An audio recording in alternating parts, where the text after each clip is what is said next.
So everyone dreads the day a loved one dies. No one enjoys breakups. And when you lose a friend, it can feel like a piece of you has gone missing as well. Um, there's healthy ways you could deal with this kind of stuff, and there's also unhealthy ways you can deal with it as well. So that's what I'm going to try to go over today. And just a disclaimer, I'm not telling you how to live your life. I'm just telling you, I'm just sharing with you what I've learned through my experiences, and hopefully it can help you as well. So, a majority of people, when they lose someone, they try to fill the void with something else. Because when you do lose someone, it's kind of like there's just an empty space following you everywhere you go. And it can feel like you're getting sucked into it at times. And it's not a good feeling. So, in order to fill that empty space, people will look to any kind of substance abuse like drugs, alcohol, and some people will look for it in different people. So, they'll use others as distractions. Um, Whether it's random hookups or just, you know, hanging out with people that you wouldn't normally hang out with just because you need the company. So I'm sure there's a million other things that you can do to compensate for that feeling, but there are also some better options, such as meditating or reading, finding a hobby. I think the hobbies are probably some of the best ways to get past these things in a healthy way. A lot of people don't even have hobbies. They don't use their creative imagination in any kind of way. And personally, like I can't imagine that. Um, that would be terrible. But sometimes all people know is just to sleepwalk through life and make their relationships. And when the relationships fail, what else do they have? They don't even. A lot of people aren't even comfortable being alone, like by themselves. And it's not to say that having company all the time is a bad thing, but when it's to the point where you can't be alone because you don't want to get stuck in your thoughts or you're afraid of what might come up, if you have all that time to think, it's a pretty bad it's a pretty bad thing to distract yourself from those kind of feelings because all you're doing is covering them with something else. You're just compensating in a way, and as hard as it is, you have to be able to really explore yourself and understand yourself because if you don't, you're just going to attract people that are no good for you. And that's the way most relationships work. I mean, a majority of people, like I said, they don't take the time for themselves, and you're never going to grow out of out of a negative circle if you don't take time to do that. So there's always good in loss as well. As weird as it sounds to say, there's always something good to have learned, whether it be to appreciate the next person that you have even more, or you learn from the mistakes that you made with that other person. And like I said, it's not just relationships, it can be someone in your family as well. Um, you don't really learn, you don't really know how much you should appreciate someone until they're not around. And that's a very cliche saying, but there's a reason why a lot of these things are cliche, is because they're just universal truths. When you're younger, you don't appreciate your relationships. You don't appreciate your parents. You don't appreciate your grandparents because you've always had them around and you don't know what it's like not to have them. You don't know what it's like not to have their help. And most importantly, you don't have the life experience to even begin to understand what they've gone through or what they're currently going through in that moment. And it's it's tough. Um for example, like I lost one of my best friends in my senior year of high school, and I've said this before, but before that I was a self-proclaimed atheist and I was failing school miserably. I was getting into trouble. um, like talking negatively to myself and to others all the time. I just had such a negative view on the world. And my friend passed, and when I sat down to think about it for a second, it only took like 5 minutes for me to realize that I was playing the victim so much, and I was wasting my life, literally wasting my life away. And here's my friend who he was getting great grades in school. He had so many friends. He was outgoing. He played sports. He was always cheerful when he was around us. You know, he was that guy that would make us laugh all the time. And he was gone. And I don't feel like he deserved it. And I think to this day, I still have survivor's guilt in a way. So it was a very powerful transformation when he passed away. And as tough as it was, it changed my life around 100%. And I even got like coming from someone who used to be an atheist and used to like, argue with Christians and just laugh at the idea of religion and belief in God in general. Like I got baptized on the 10th anniversary of that friend's passing away.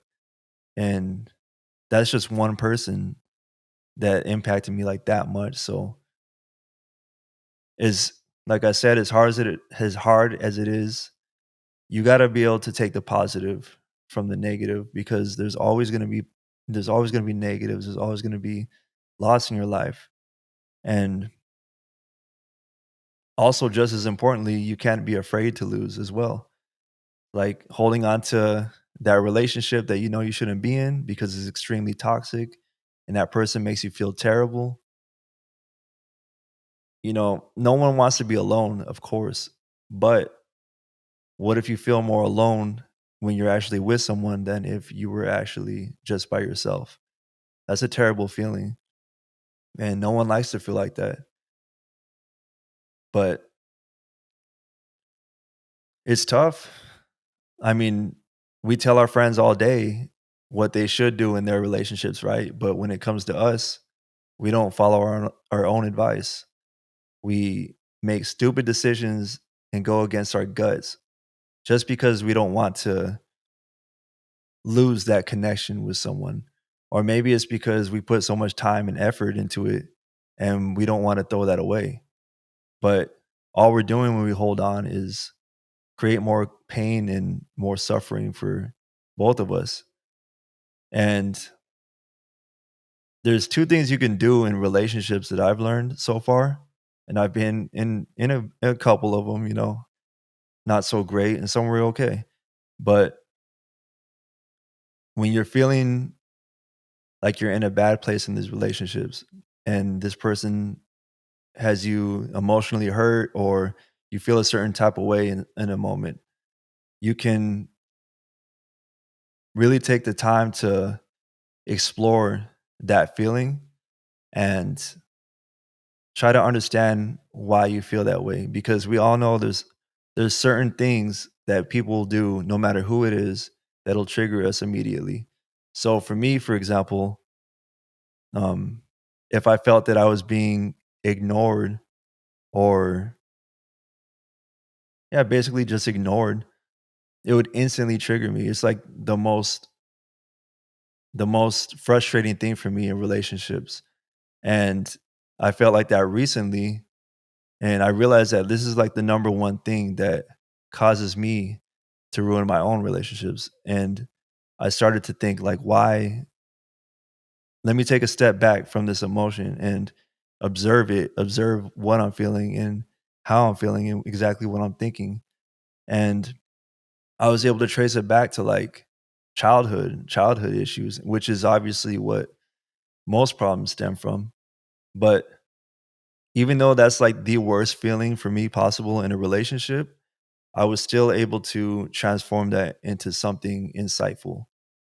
And it's not easy and I don't like feeling that way, but that one simple change in perspective has made it more like instead of me being afraid of this kind of stuff happening, I can understand that okay, well it's going to happen. But if it does happen, I have the choice whether I want to, go back into old habits and start an argument or start drama, or I can use that as to my advantage and explore that and try to understand. And if that person keeps making me feel that way and they're not taking me into consideration, then I'll just leave them behind and I'll take everything that I learned in this situation and hopefully bring that as an improvement into the next.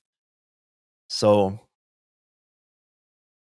it's like I said, it's tough, No one likes to lose people, no one likes to feel alone. No one likes to be alone for the most part.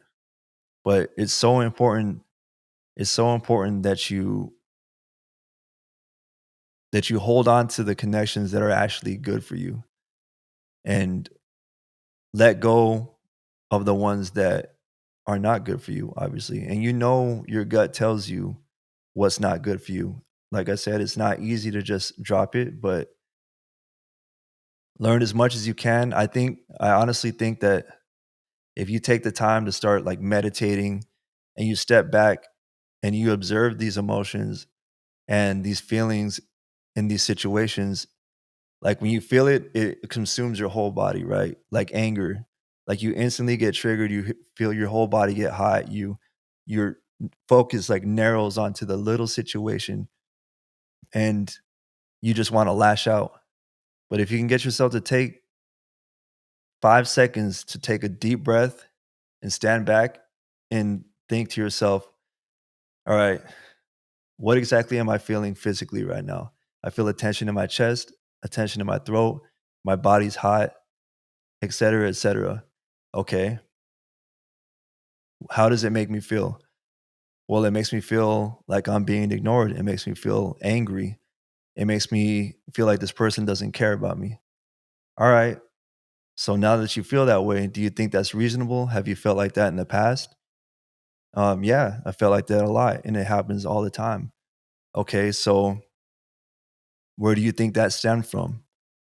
Is there a pattern that you can see? Is there a time where you really, really felt like that when you were younger? Okay, yeah, I guess when I was younger, um, I hated feeling ignored by my parents, and I hated being left out, feeling like I was alone in a house full of people. So I just had a little therapy session with myself right now for all of you to see. But that's kind of the approach that you have to take if you want to improve yourself and your relationships as well. And if you want to make something good out of something negative. So that's a little bit of advice I can give. I'm not a therapist. I don't have a degree in this stuff. The only thing I have is my life experience in my own mind that I'm trying to use to the fullest that I can. And I'm trying to share that with you guys.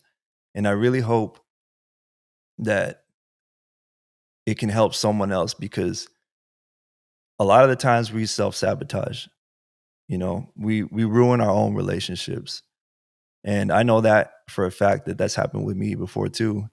And I promised myself I wouldn't let that happen again. And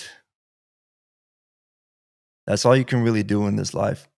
You can't cling to things because everything, even the ones you love are going to be gone someday. And someday you're going to be gone as well. So what's the point in trying to cling to things that aren't good for you, you know? But with that being said, like I said, I'm not telling you how to live your life. And I don't know what's best for you in your situation because I don't know who you are as a person. I don't know who your partner is. I don't know your background. There's so many different factors that come into play, but I can show you what I've experienced and how I've gone through these things in hopes that maybe you'll be able to figure out what works best for you. So I want to appreciate you guys being here.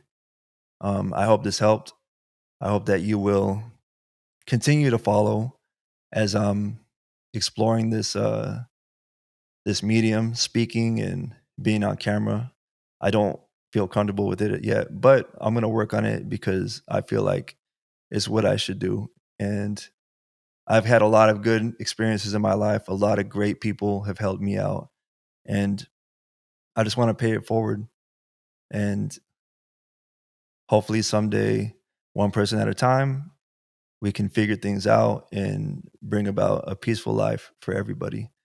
But that's in the long run, right? We all got to work on ourselves first and then bring that to the world. So thank you guys again for being here, and I'll see you next time.